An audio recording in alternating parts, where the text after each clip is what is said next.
Всем добрый день. Меня зовут Раздобудько Тамара.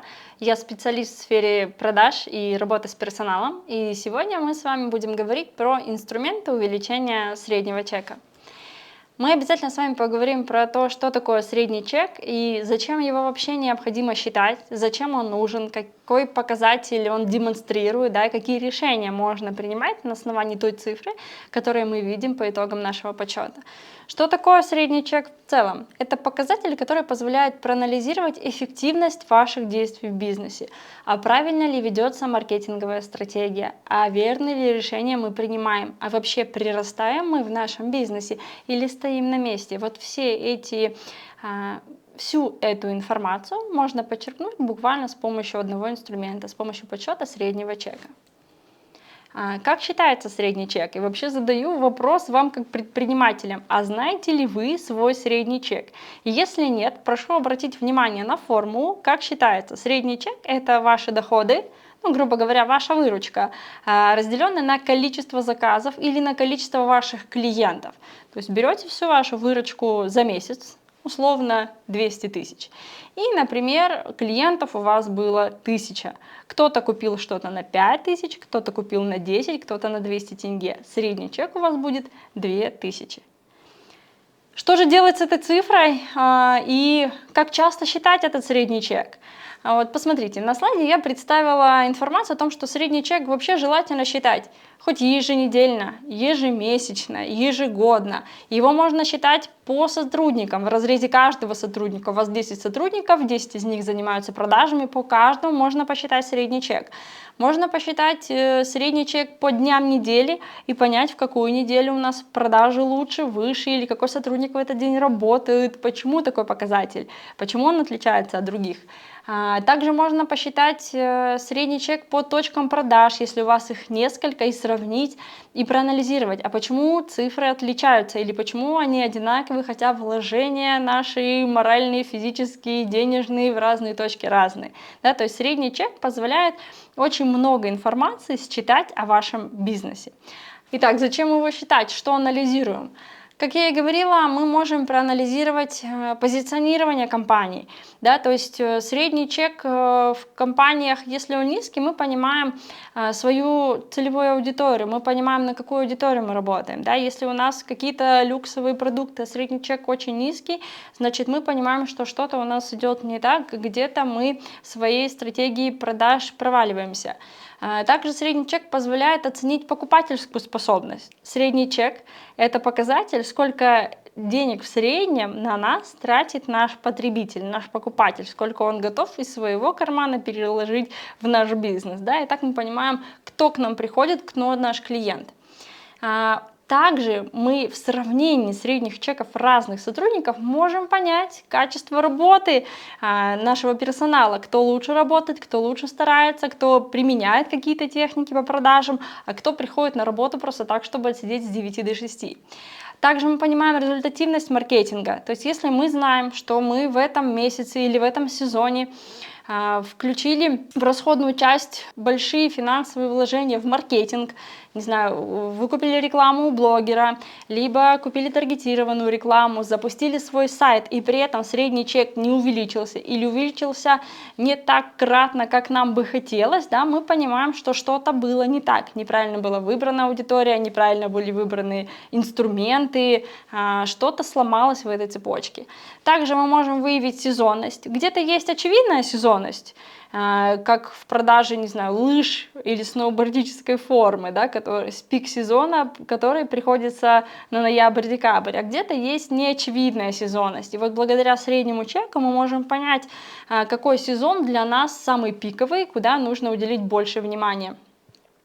Ну и благодаря подсчету среднего чека мы можем проанализировать наш ассортимент и ценовую политику. Мы можем понять, какой ассортимент чаще всего попадает в эти чеки, а какой является неликвидным. То есть если посмотреть не просто на сумму среднего чека, а если углубиться в сам чек, что там чаще всего встречается, мы еще можем понять и можем отрегулировать наш ассортимент, мы можем как-то отрегулировать нашу ценовую политику. Вот для чего нам нужен средний чек. Мы с вами сегодня будем говорить про несколько инструментов для повышения среднего чека, для его увеличения. На каких-то остановимся чуть подробнее, на тех, которые лучше срабатывают, которые легче внедрить в вашу повседневную жизнь уже с завтрашнего дня. На каких-то остановимся достаточно вскользь, но каждый из них имеет место быть. Посмотрим, что подойдет больше вам. На данном слайде представлены инструменты увеличения среднего чека. Здесь их 15. Жирным шрифтом я выделила то, чему мы уделим больше внимания. Мы будем подробнее говорить про кросс-сейл, апсейл, про наборы товаров или услуг, про программы лояльности, с которыми можно работать с клиентами, и про эффективную работу с сотрудниками, как можно влиять на средний чек через ваш персонал. Проговорим про все 15 инструментов увеличения среднего чека, но более подробно уделим внимание 5 инструментам, которые выделены сейчас в тексте. Итак, начнем с кросс-сейл, это до продажи. Это метод перекрестных продаж. Применяется он очень часто. Выглядит это следующим образом. В момент покупки клиенту, в момент покупки потребителю предлагают приобрести, кроме основного товара, за которым он пришел, еще и какие-то сопутствующие. Я здесь привела несколько примеров, да, то есть, например, вы покупаете телефон, и вам предлагают защитные пленки, наушники, какие-то чехлы, может быть, гарантию, что-то еще. То же самое, например, вы приходите в кафе, заказываете пиццу, а вам предлагают там напитки, либо какой-то соус, либо что-то еще, да, то есть таким образом увеличивается средний чек. На картинке прекрасно видно, да, который сопровождает слайд, что вот к тортику рекомендуют шарики. И очень часто до продажи от продавца очень круто, если они звучат как забота. Очень простой пример из магазинов возле дома. Ты приходишь в магазин, я не знаю, за варениками, а тетя Света, продавщица, говорит: слушай, вареники ты купила, а вот к ним бы еще сметанки, идеальный будет ужин. И ты думаешь, что тетя Света такая молодец, позаботилась о тебе. А на самом деле тетя Света, помимо всего прочего, еще и план себе сделала. Большая молодец, очень хорошо знает такой инструмент, как кросс-сейл.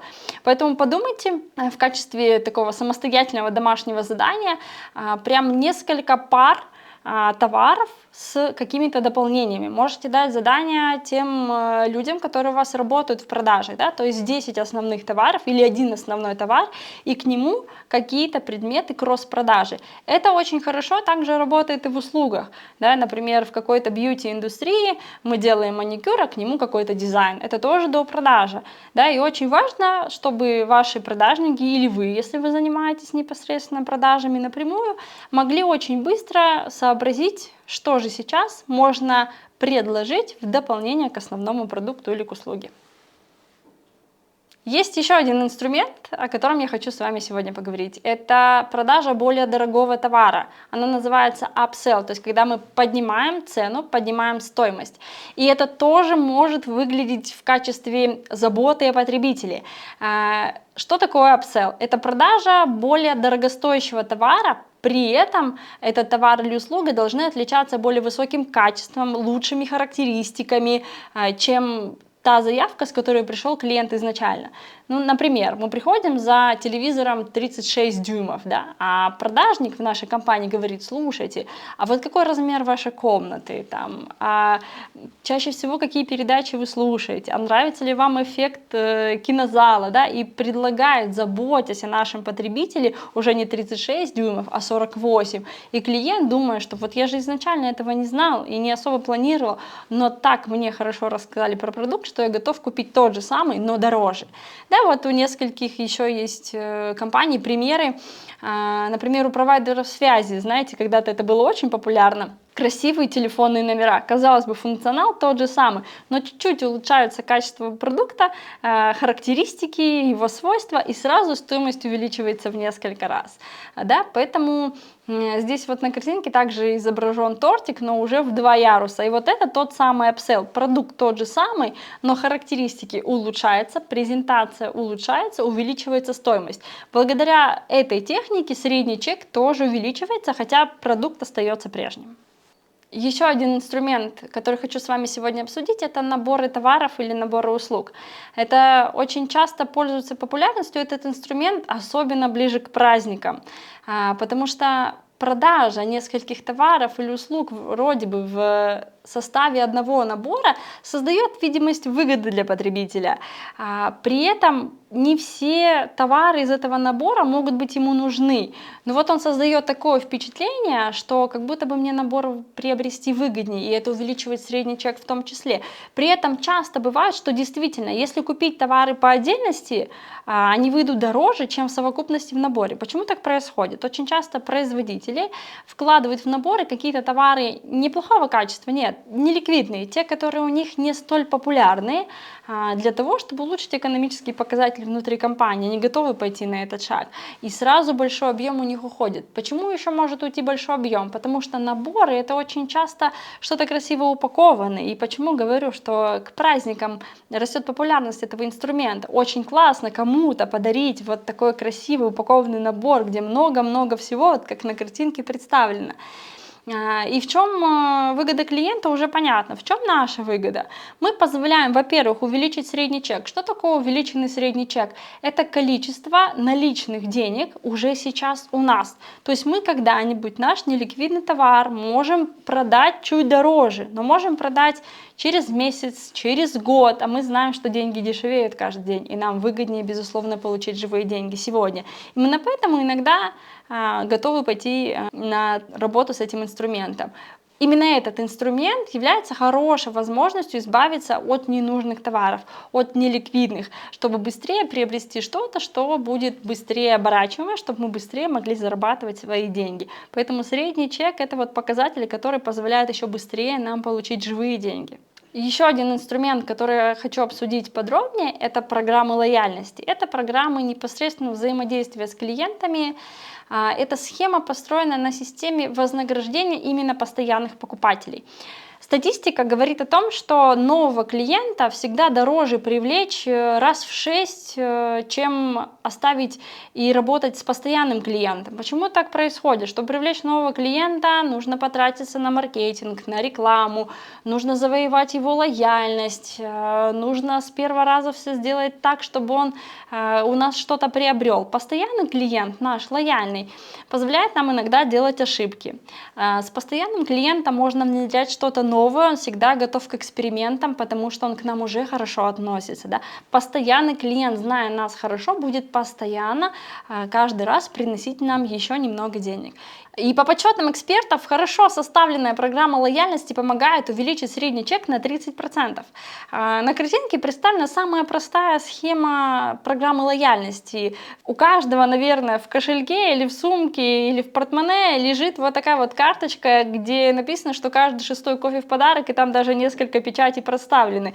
Вот, пожалуйста, вы стали пользователям программы лояльности кофейни, которая у вас изображена на этой карточке. Как работают эти системы? Какие они могут быть? Да, это могут быть бонусы для следующего контакта. То есть вы купите у нас сейчас, на следующий товар или на следующую услугу будет скидка 5%. Я что-то купила, у меня есть скидка 5%. Я, скорее всего, вернусь, чтобы использовать эту скидку, чем пойду к другому поставщику. Правильно? То есть теперь уже мне, как клиенту, дорого менять своего поставщика. Это могут быть какие-то бонусы друзьям или близким, да, то есть в виде реферальной ссылки. Мы что-то покупаем, получаем какие-то, я не знаю, 10 тысяч бонусов, которые мы можем передать своим друзьям. Классно, мы мало того, что получаем лояльность от клиента, так еще и получаем его друга к нам в клиентскую базу. Очень хорошая история – это накопительная система скидок. Как она работает? Например, мы предлагаем клиенту купить у нас накопительность чего-то на 10 тысяч, и мы получаем 5% бонус. А если клиент купит у нас товары на 50 тысяч, то уже бонус увеличивается. На 100 тысяч бонус растет. И представляете, что происходит с клиентом? Он и так оставил у нас неплохую сумму. Он доволен нашим сервисом, это важное условие. И у него уже накопилось 10% скидка. И он считает свою выгоду от покупки к покупке. И теперь действительно ему сложно нас поменять на какого-то другого производителя. Это очень хорошая система. Что еще классно работает? К этой накопительной системе скидок какая-то особенная какой-то особенный статус, например, бриллиантовая карта, платиновая скидочная карта, то есть помимо накопленной скидки у него еще есть статус любимого клиента, дорогого, особенного, и это тоже позволяет ему к нам возвращаться легитимно, да, то есть он у нас тут жданный гость, долгожданный, и лояльность у нас взаимная. Мы его любим, он у нас бриллиантовый, и он нас любит, потому что у него уже накопительная скидка к нам 20%, ему у нас нравится. Поэтому пользуйтесь, пожалуйста, считайте, чтобы это было и выгодно для вас в том числе. Еще один инструмент, который хочу разобрать достаточно подробно, это эффективная работа с сотрудниками. Если не только вы, ваша компания, занимаетесь продажами, у вас есть наемные сотрудники, родственники, которые помогают вам реализовывать ваш бизнес, неважно. Очень важно, чтобы они тоже принимали участие в повышении среднего чека вашей компании. Что нужно сделать для того, чтобы и ваши сотрудники относились к среднему чеку как к показателю своего собственного бизнеса? Первое, очень важно научить их пользоваться инструментами продаж так, чтобы они могли влиять на этот средний чек.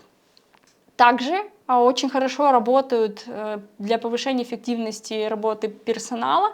Это разработанные скрипты или стандарты, то есть когда вы заготавливаете какие-то речевые модули, которые позволяют не импровизировать вашим сотрудникам, а давать какие-то готовые решения, как минимум опираться на них, и тогда уже их эффективность повышается.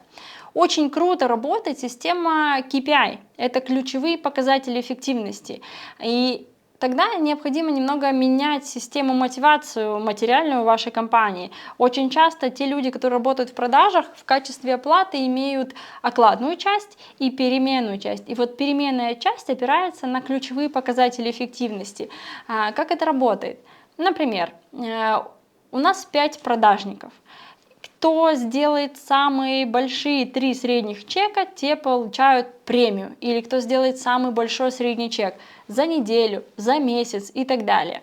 Это может быть такой формат поощрения, либо может быть такая история, что у всех плановый показатель выйти на средний чек не менее 50 тысяч тенге. Те, кто выходят больше, получают премию, те, кто выходят меньше, могут быть депримированы или не поощрены, а те, кто выполнили показатель, фотография на доске почета, звание лучшего сотрудника месяца и так далее и тому подобное. То есть всякие восхваления, чтобы всем хотелось к этому прийти. Вот именно такие системы мотивации и поощрения позволяют не только вам заботиться о вашем среднем чеке, не только вам увеличивать свои показатели работы вашего бизнеса, но и вашим сотрудникам включаться в эту работу, чтобы уже целая команда трудилась над увеличением прибыли в вашем бизнесе. И у нас остались еще несколько инструментов увеличения среднего чека, о которых я хотела рассказать не так подробно, но хотя бы раскрыть каждый из них. Что такое продажи большего объема? Это история про мелкий опт, да? То есть когда идет скидка, например, от 10 штук или единиц какой-то продукции, от 15, 20 и так далее. И тогда вы тоже сразу получаете чуть больше живых денег, когда клиент готов прийти и взять у вас чуть больше, чем одну единицу. Очень хорошо для повышения среднего чека работает инструмент рассрочки или кредита. В такое время мы живем, что очень много таких возможностей сейчас есть, да, и те, кто работают с современными банками, вы видите, что многие из них предоставляют такую возможность. И очень часто бывает, что приходит клиент, хочет приобрести какой-то продукт, какую-то услугу, но прямо сейчас не готов за нее заплатить, как то самое возражение дорого. Да, и тогда у нас есть очень классная история рассрочки или кредита, и средний чек автоматом увеличивается, и очень легко люди идут на шаг приобретения продукта или услуги. Хорошо работают акции, тут не буду останавливаться, как и на распродажах, мы знаем эти механики. Могут хорошо работать подарки и бонусы при приобретении какого-то товара, розыгрыши и конкурсы, когда нужно купить много раз у вас что-то, чтобы выиграть автомобиль условно, да, и тогда клиент к вам опять-таки несколько раз будет возвращаться и повышать ваш средний чек. Очень важно в этих моментах, акциях, распродажах и так далее рассчитать стоимость ваших бонусов таким образом, чтобы они ни в коем случае не шли вам в убыток. Почему не взяла в более подробное рассмотрение именно эти инструменты? Потому что их начинающие бизнесмены и даже очень уже уверенные бизнесмены используют часто, не считая свою финансовую составляющую вот всех этих инструментов. И получается, что работают в убыток, не оправдывают себестоимость. Поэтому вот к этим инструментам рекомендую прибегать как можно реже. Наоборот, старайтесь увеличивать средний чек с помощью upsell и cross-sell инструментов, когда вы в чистом виде увеличиваете стоимость продукции. А вот к этим инструментам, как акциям, распродажам и подаркам, относитесь к осторожностью и прям хорошо просчитывайте финансовую составляющую. Еще один инструмент, которому стоит уделить внимание, это подарочные карты и сертификаты. То есть, например, номинал подарочного сертификата 20 тысяч. И тут есть несколько особенностей, почему сертификаты так хороши. Ну, первое, это наш лояльный клиент. Кому-то подарил сертификат, мы получили еще одного клиента. Первый бонус у нас есть. Второе, от сертификата подарили на 20 тысяч тенге, пришел клиент, захотел что-то купить на 30 тысяч. Вот он уже свои 10 тысяч еще туда доберет. Мы увеличили средний чек. Ну, еще одна история, не то чтобы бонусная, но не всегда сертификаты обналичиваются, а живые деньги мы точно получаем прямо сегодня и сейчас.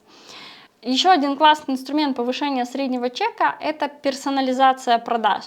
Мы сейчас живем в таком мире, когда очень важно клиенту чувствовать свою уникальность, чувствовать эксклюзивность продукта. И поэтому простые решения использования, например, CRM-систем, когда мы поздравляем людей с днями рождения, называем их по имени, дарим подарки их детям, как раз-таки вот эта персонализация позволяет тоже повышать их лояльность и возвращаться к нам за продуктами или нашими услугами.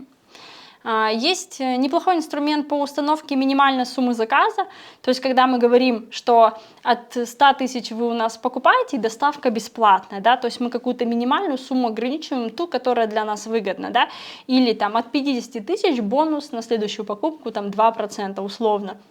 Какие-то такие вещи, которые устанавливают минимальный нижний порог. Ну и 10-й пункт – это грамотный мерчендайзинг в случае с продуктом или грамотная визуализация в случае с услугами.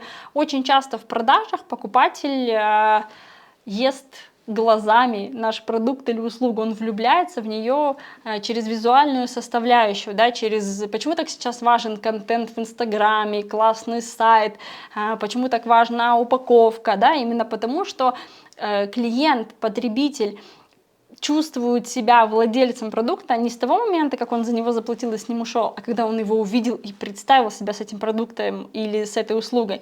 Именно поэтому очень важно уделять внимание визуализации, грамотному мерчендайзингу, правильно расставлять продукцию на территории вашего магазина или точки продаж, или хорошо упаковывать вашу услугу так, чтобы прям захотелось стать ее обладателем.